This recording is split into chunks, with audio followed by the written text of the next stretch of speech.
Everyone, welcome back to unexplored literature.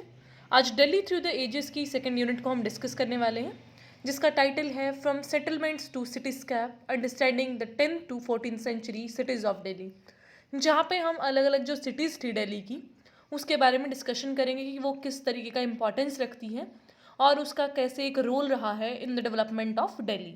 हम बात करते हैं development of cities in Delhi की, तो सबसे पहले आता है Anangpur fort.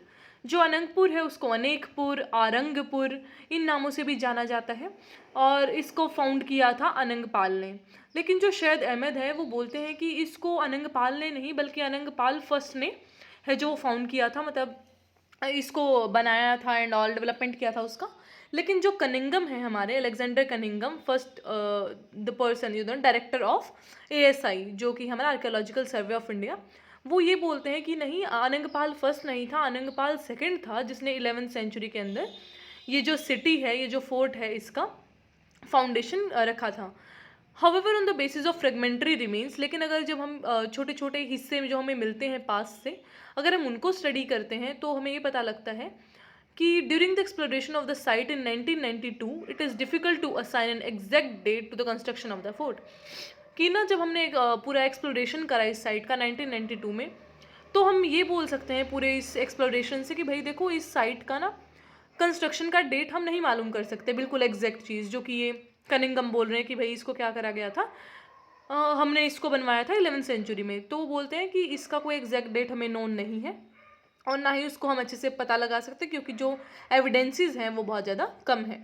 Mid of 11th century में क्या हुआ था, जो राजपूत किंग थे अनंगपाला, तोमर डेंसिटी के, उन्होंने फाउंड किया था इस टाउन को, जो कि सूरजकुंड के एरिया में प्रेजेंट था। ये मैंने पीछे वाली जो वीडियो थी फर्स्ट यूनिट की उसमें भी डिस्कस किया था कि कैसे उसे पूरा फाउंड किया गया था सूरजकुंड के एरिया में। एंड फिर पृथ्वीराज ने लालकोट की जो डिफेंस के लिए क्या कर दिया था, उसकी फोर्टिफिकेशन बढ़ा दिया था ताकि वो तुर्क्स के जो इन्वेजन है उससे बच सकें। तो ये सारी चीज़ें हम पहले भी डिस्कस कर चुके हैं। लेकिन जो आगे की बात है, it is here the foundation of medieval Delhi was laid. तो इस तरीके से जो मिडिवल दिल्ली है उसका शुरुआत हुआ। इंस्क्रिप्शंस थे सुल्तानेट पीरियड के जिनको डेट किया जाता है 1276, 1316 और 1328 में। तो ये बहुत सारे जो पार्ट्स हैं दिल्ली के उनमें ये चीज़ें मैंशनड हैं। जो इंस्क्रिप्शंस हैं वो दिल्ली को पार्ट बताती हैं कुछ लोकेशंस का, जिनके नाम है हरियांका, हरितना और हरियाणा। तो ये चीज़ें यहाँ पे बताई गई हैं। सिमिलरली जो सूफी पोएट हैं मुल दाऊद, वो भी यही बात बोलते हैं कि ये जो इंस्क्रिप्शंस है ना वो वर्नाकुलर लिटरेचर के अंदर बहुत सालों से हैं, फ्रॉम अ लॉन्ग पीरियड, जो कि सुल्तानेट पीरियड के दौरान था। और जो दिल्ली है वो दिल्ली बन गया बाद में, जिसको अब दिल्ली बोला जाता है, वो अरेबिक और पर्शियन लैंग्वेज में जो था वो नए प्रोविजंस और जो वर्ड्स आए, जैसे DH TH करके ऐसे ऐसे जो वर्ड्स आए थे पर्शियन लैंग्वेज के अंदर, उसकी वजह से ये चीज़ें पॉसिबल हो पाई। नेक्स्ट टॉपिक है दिल्ली खुनाज मस्जिद ज़मी। तो ये जो सेटलमेंट हिस्ट्री है दिल्ली की, तो उसको सुल्तानेट पीरियड से देखा जाता है, जो कि 12th सेंचुरी से है, जब कुतुबुद्दीन ऐबक ने इसके शहाबुद्दीन के उसमें बिहाफ पे कैप्चर कर लिया था 1192 के अंदर। तो जो ओल्डेस्ट सिटी है दिल्ली का, उसके ट्रेसेस हमें अभी भी दिखते हैं लाल कोट के जो एरिया है उसके अंदर, और पर्शियन के जो सोर्सेज हैं किला राई पिथोरा, उसके अंदर भी हमें ये चीज़ें लिखी हुई मिलती हैं। फिर जो वॉल्स हैं सिटी की वो कुतुब मॉस्क के अराउंड है। फिर जब टर्किश कॉन्क्वेस्ट हुआ था, जब टर्किश ने अटैक किया था, तो सिटी के अंदर बहुत सारे ट्रांसफॉर्मेशन हुए। तो गॉरियन जो टर्किश कॉन्क्वायर हुआ, उन्होंने बहुत सारी बिल्डिंगें बनानी स्टार्ट करी। अब देखो, कोई भी राजा जब रूल करता है तो वो कोशिश करता है कि वो ना अपने क्या करें, बहुत सारी बिल्डिंग्स बनाए, बहुत सारे अपने स्टैचूज़ बनाए, किसी चीज़ का नाम चेंज कर दे। अब देखो, ये तो प्रेजेंट में भी हो रहा है, हमारे पास डेमोक्रेसी है, उन चीज़ों में भी ये हो रहा है कि रूलर्स क्या कर रहे हैं, अब उसको हिस्ट्री रिवाइव करना बोल लो या फिर किसी भी तरीके से, I don't want to engage into that debate कि वो क्यों कर रहे हैं, क्योंकि सबका अपना ओपिनियन है उसके ऊपर। लेकिन अगर इसको हिस्ट्री के रेफरेंस में देखें तो राजा लोग क्यों करते थे उसको, ताकि लोग उनको याद रखें, एक उनका जो वर्चस्व है वो बना रहे, तो वो इसका इम्पोर्टेंस रहता था। तो इसके बाद बताया गया है कि जो प्रिंसिपल एंट्रेंस है ना इसका, किला राय पिथौरा का, वहाँ पे 13 गेट्स हैं। तो जो प्रिंसिपल एंट्रेंस है उसको बोला जाता है बादून गेट बोला जाता है उसको, और उसके ऊपर ना इंस्क्रिप्शन है कुछ, मतलब लिखा हुआ है उसकी एक आर्क पे, जो कि एंट्रेंस है पूरा ईस्टर्न एंट्रेंस। तो उस पे लिखा है, this fortress Hisar was conquest Fatehgarh and this mosque was build during the month of AH 587 by the great and mighty commander-in-chief Qutbul Dulawat Wa'uldin, the pivot of kingdom of the faith, the commander of commanders, Ebek Sultan, may God exalt his helpers. तो यहाँ पे देखो, अब पूरा तुम्हें अगर ये lines पढ़ोगे तो तुम्हें ये साफ साफ दिख रहा होगा कि वो जो कमांडर है वो क्या चाहता है कि लोग उसे याद रखें। उसने अपना नाम लिखवाया है एंड इट्स लाइक कि उसने बहुत बड़ा काम करा है and people should remember him. तो इस तरीके से जो रूलर्स होते हैं वो अपनी इंस्क्रिप्शंस लिखवा देते हैं बिल्डिंग्स के ऊपर ताकि लोग उनको याद रखें और जो आने वाली पीढ़ियां हैं उनके नामों को ना भूलें। जो हमने बुक की बात करी थी तारीख़ इलाही, वहाँ पे अमीर खुसरो ने बोला है कि जो सुल्तान अलाउद्दीन खिलजी हैं उन्होंने बहुत ट्राई किया था इस लॉफ्टी मीनार है जो जामा मस्जिद का, उसे रेज मतलब जितना हो सके उतना ऊंचा बनाने का, but it could not be exceeded, मतलब कुछ एक लिमिट था उसका सर्टेन, उससे ज़्यादा उसे ऊंचा नहीं बनाया जा सकता था। He first directed that the area of the square before the masjid should be increase that there might be ample room for flowers followers of Islam. तो क्या कह रहे हैं फिर उसके प्लान के बारे में बता रहे हैं कि इसने बोला था कि हमें जो स्क्वायर वाला एरिया है ना मस्जिद के बाहर, इसको थोड़ा और बड़ा करना चाहिए ताकि जो फॉलोवर्स हैं इस्लाम के, जो लोग इस्लाम फॉलो करते हैं उनके लिए काफ़ी जगह हो ताकि वो लोग आराम से अपना प्रेयर कर सकें और भगवान के पास बैठ सकें एंड थिंग लाइक दैट। तो he ordered the circumference of the minar to be made double that of the height of the old one and to make it higher in same proportion and directed that a new casing and cupola should be added to the old one. तो इन्होंने क्या करा था, जो मीनार है वो चाहते थे कि उसकी हाइट को डबल किया जाए, मतलब वो सिर्फ यही चाहते हैं कि उनका थोड़ा वर्चस्व बने। उन्होंने कुछ रिफॉर्म करवाया, अगर आप उस पर थोड़ा सा चेंज कर देंगे फिर लोग आपके नाम को याद रखेंगे, तो वो चीज़ें ये चाहते थे and he want to do something इतना ग्रेट कि सारे लोग उसे याद रख रहे हैं। तो जैसे ही पॉपुलेशन ग्रो होती है सिटी में प्रॉब्लम आई पानी की। अब देखो जैसे पॉपुलेशन अब इंक्रीज होता है तो पानी खाना ये चीज़ें तो बेसिक हैं, ये तो सबको चाहिए, तो वो चीज़ें फिर प्रॉब्लम करती हैं। तो सिटी के अंदर वही प्रॉब्लम हुआ जब पॉपुलेशन बढ़ गई कि पानी नहीं मिल रहा था सबको। तो एज अ रिजल्ट जो सबर्ब्स थे become closer to the bank of the Yamuna, तो लोग हैं जो वो यमुना के पास आके रहने लगे। जो सबर्ब हैं फर्स्ट डेवलप्ड एट घ्यासपुर, तो पहले घ्यासपुर की तरफ ये सबर्ब्स हैं वो बढ़े ड्यूरिंग द रेन, मतलब जो इनका रूल चल रहा था ना सुल्तान घियासुद्दीन बलबन का। और फिर जो शेख निज़ामुद्दीन चिश्ती हैं उन्होंने इस्टेब्लिश किया जमत खाना इस सबब के अंदर। तो कैसे एक जो पानी का प्रॉब्लम है उसको सॉल्व करने के लिए लोगों ने यमुना रिवर के आसपास बसना स्टार्ट कर दिया। जब हम गंगा रिवर की भी बात करते हैं कि भाई जो गंगा डेल्टा रीजन है उसके पास इतने लोग क्यों रहते हैं, वहाँ पे इतना पॉपुलेशन क्यों है, क्योंकि जो पहले लोग थे वो इरिगेशन के लिए पूरा रिवर सिस्टम पे ही बेस्ड थे और लोगों को बेसिक रिक्वायरमेंट तो होता ही है पानी का, तो इसलिए लोग पानी के पास रहना पसंद करते हैं क्योंकि वहाँ की मिट्टी भी फर्टाइल होती है, इन्वायरमेंटल कंडीशंस भी ठीक रहता है और पानी का तो अवेलेबिलिटी आपको अच्छी तरह होगा ही। नेक्स्ट जो बात की गई है वो है घियासपुर और किलो खरी के बारे में। तो एक जो न्यू सिटी था सुल्तान घियासुद्दीन बलबन का, उसे घियासपुर बोला जाता था, जहाँ पे सूफी शेख निज़ामुद्दीन औलिया ने इस्टेब्लिश किया था अपना जमत खाना, जो कि बाद में कुबाए इस्लाम बना। और जो सुल्तान बलबन है उन्होंने बहुत सारे चेक पॉइंट्स जिनको थाना बोलते हैं वो बनाए ताकि अफगान है जो वहाँ पे पोस्ट किए जा सकें, ठीक है, पूरे सिक्योरिटी रीजंस के लिए। But in the succeeding decades when Delhi cities began to shift the layout pattern began to change. लेकिन जब ऐसे समय बढ़ता गया तो जो दिल्ली का पूरा स्ट्रक्चर है वो चेंज होने लगा, तो इन्होंने भी अपने पैटर्न्स को चेंज किया। The new city was divided into mohallas through the system of kuchas और lanes, and by lanes and each mohallas named after individual also had a state gunnery storehouse that kept war weapons and other machines used during the time of the war। तो बाद में क्या हुआ, जब नया structure बना city का तो उसमें मोहल्लाज बने, पूरी गलियाँ वलियाँ अच्छी तरह बनी, फिर वो जो मोहल्ले हैं वो इंडिविजुअल्स के नाम पे रखे जाने लगे, वहाँ पे स्टोर हाउस बनाए गए, अनाज के भी ये क्या बोलते हैं इनको स्टोर हाउस को, वो जो पूरा बड़े बड़े स्ट्रक्चर होते हैं, हिंदी का नाम मुझे इसका याद नहीं आ रहा अभी, तो वहाँ पे ना स्टोर किया जाता है ग्रेन को, वो बनाए गए। देन इस स्टोर हाउस बनाए गए किसके लिए, वेपन्स के लिए भी, ताकि वॉर के टाइम पे आप सीधा वेपन्स को यूज़ कर सकें।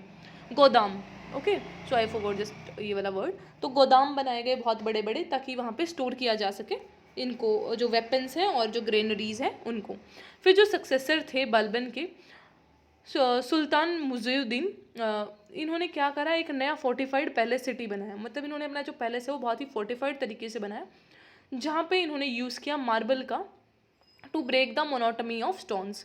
तो क्या था, जो पहले था वो स्टोन्स का यूज़ किया जाता था, लेकिन इस आदमी ने क्या करा, मार्बल्स का यूज़ करा अपने जो पैलेस है उसको बनाने के लिए। तो अगर एक हिस्टोरिकल पॉइंट ऑफ व्यू से देखें तो ये जो ग्रोथ था न्यू सिटी का, शहर नऊ, तो यहाँ पे बहुत सारी जो सिटीज़ हैं वो डेवलप हो रही थी 13 सेंचुरीज़ में, और इनको रेफ़र किया जा रहा था दिल्ली ये खूना या फिर ओल्ड दिल्ली 14 सेंचुरी में।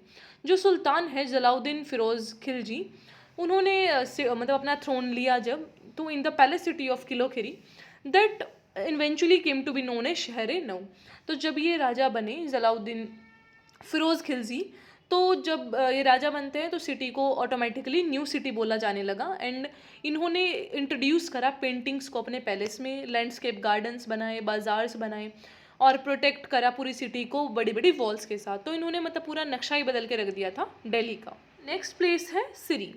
तो क्या था, बहुत सारे अटैक्स हो रहे थे मंगोल्स की तरफ से। तो क्या करा अलाउद्दीन खिलजी ने, इन्होंने पूरे जो कैंप का रीजन था सिरी में उसको ना फोर्टिफाई करवा दिया। फोर्टिफिकेशन का मतलब होता है बड़ी बड़ी दीवारें एंड पूरा प्रोटेक्शन करवा देना। तो as the sources point out, तो जैसे इस सोर्सेज से हमें पता चलता है, तो Siri was a plain waste ground almost it joining the old city of Delhi to its north east. तो सिरी क्या था, ओल्ड सिटी था जो दिल्ली का, उसके नॉर्थ ईस्ट में ये एक जगह थी जो कि प्लेन एक वेस्ट ग्राउंड था। One may point out here that the local memory about the location of such an important military encampment was lost. किसी को ज़्यादा इसके बारे में ध्यान नहीं था, and the memory of this place is lost. जो कनिंगम है has however identified this place with a vast area enclosed by raised mounds on earth. तो जो कनिंगम है इस एरिया को इस तरीके से देखते हैं कि भाई ये एरिया था जहाँ पे ऊंचा सा सरफेस था containing the villages of Shahpur Jat, कि जो शाहपुर जाट है उनके विलेजेस थे यहाँ पे। और इनिशियली जो सेटलमेंट था सिरी का उसको लक्शर बोलते थे या फिर लक्षगढ़ बोलते थे। तो ये जो लक्षगढ़ है वो सिचुएटेड था सिरी के अंदर और नाम दिया गया था दारुल खलीफा का। ठीक है, तो ये ज़ादी एक जो 14th सेंचुरी हिस्टोरियन है वो इसको डिस्क्राइब करते हैं सिरी को in is Zafarnama to the north west of Jahanpanah while the Qutub Delhi, और Delhi Kuhna was located to the south west. अब इसकी लोकेशन अगर तुम्हें याद रह रही है तो ठीक है, वरना इतना ध्यान रख लो कि भाई कैसे ये जो प्लेस है उसका डेवलपमेंट हुआ, वो कैसा था, उसको सोर्सेज में कैसा देखा जाता है। जो तो तैमूर है वो लिखते हैं इसकी मेमोरीज में कि जो सिरी है वो एक अराउंड सिटी था and it building were Lofty, जो उसकी बिल्डिंग्स थी वो बहुत लॉफ्टी थी और वो सराउंडेड थी बाय फोर्टिफिकेशन। जैसा कि मैंने पहले बताया कि बहुत सारी चार दीवारियाँ ऐसे करवा दी गई थी स्टोन्स और ब्रिक्स की, ताकि वो एक स्ट्रॉन्ग तरीके से प्रोटेक्शन प्रोवाइड कर सके from Mongols. And this fits broadly correct to the accent remark Athar Ali that it was not rectangular in contrast to the other settlements of Delhi. तो जो अथर अली है वो बोलते हैं यहाँ पे कि ये जो एरिया था ना वो राउंड था दूसरे एरिया के कंपैरिजन में, जो कि सारे क्या थे, रेक्टेंगुलर सेटलमेंट्स थी दिल्ली के अंदर। तो ये आपको इसके बारे में पता लगता है कि भाई सिरी क्या था, कहाँ पे था, कैसा था। हमारा नेक्स्ट सिटी है तुगलकाबाद। तो जैसे ही दिल्ली और सिरी के अंदर पॉपुलेशन बहुत ज़्यादा बढ़ गया तो सुल्तान घियासुद्दीन तुगलक ने सोचा कि भैया वैसे तो मैनेज नहीं हो सकता, तो उन्होंने एक नया सिटी बना दिया जो कि था तुगलकाबाद। ये कब बनाया गया, 1321 से 1323 एडी के बीच में। And it was situated about 9 meals almost two the south Delhi. तो साउथ दिल्ली के ये 9 मील्स आगे पीछे है कुछ। And its stupendous size, solidarity and massive strength give it an air of impressive dignity. मतलब कि इसका बहुत अच्छा स्ट्रक्चर था एक प्रॉपर सॉलिडारिटी के साथ दिल्ली में, जिसकी वजह से मैनेजमेंट था जो ईजी हो गया। Unfortunately the fort is now in such a dilapidated condition that it is difficult to reconstruct the plan of Tughlakabad. लेकिन अगर अभी की हम बात देखें तो उस फोर्ट का इतना गंदा कंडीशन हो गया है कि उसको रिकंस्ट्रक्ट ही नहीं किया जा सकता अगर हम तुगलकाबाद जो सिटी है उसका रिकंस्ट्रक्शन के बारे में सोचे तो। ऑल्दो जो तुगलकाबाद है वो स्प्लेंड इन अ वे दैट उसने बहुत सारे जो पैलेस हैं उसको शेल्टर दिया, ऑफिस के कॉम्प्लेक्सेस वहाँ पे बने। जो अर्बन एक्टिविटीज़ थी वो अभी भी कंसंट्रेटेड थी ऑल दिल्ली के अंदर, क्योंकि वहाँ पे एक जो कमर्शियल स्टेटस है, एडमिनिस्ट्रेटिव स्टेटस है, वो बढ़ रहा था। Tughlakabad ceased to be the seat of the ruler after the session of Mohammad bin Tughlaq. तो ये रूलर का सीट बन गया जब ये मोहम्मद बिन तुगलक ने इसे क्या कर लिया, एक्वायर कर लिया। And it was finally abandoned after the city of Firozabad was founded by Sultan Firoz Shah Tughlaq. तो जब सुल्तान फिरोज शाह तुगलक ने एक नया शहर फिरोज़ाबाद ढूंढ लिया, मतलब बना दिया, तो इन्होंने क्या करा, इस जो तुगलकाबाद है इसको अबेंडन कर दिया। बात करते हैं फिरोज शाह तुगलक का जो ये नया शहर है फिरोज़ाबाद उसकी।